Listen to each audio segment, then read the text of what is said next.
Smart cooling, test and commissioning, 333 Hilton, Barsha, Dubai, 28th of May 2019.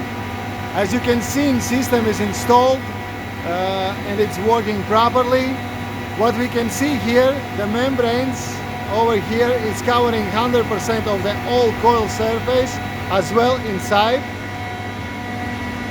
The water which is not evaporated coming to our drainage profile and coming to the drain pipe, which is connected to our pump box unit, where is inside recirculation unit, which is retreating the water which is coming out from the drain.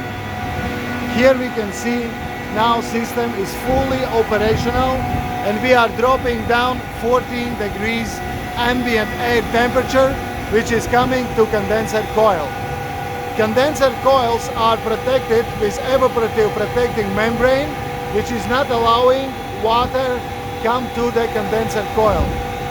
Water as well here collecting in the drain profile and then coming to our drain pipe and connecting to the our pump box unit. Now I will show you as well temperature probes.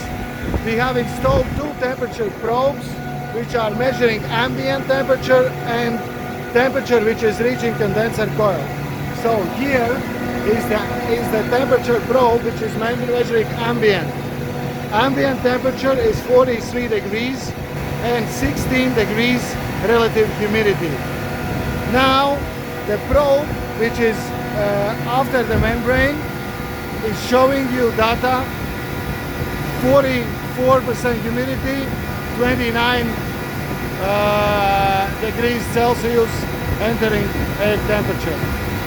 Temperature is fluctuating between 27 and 29. So in average we are dropping down 14 degrees ambient temperature.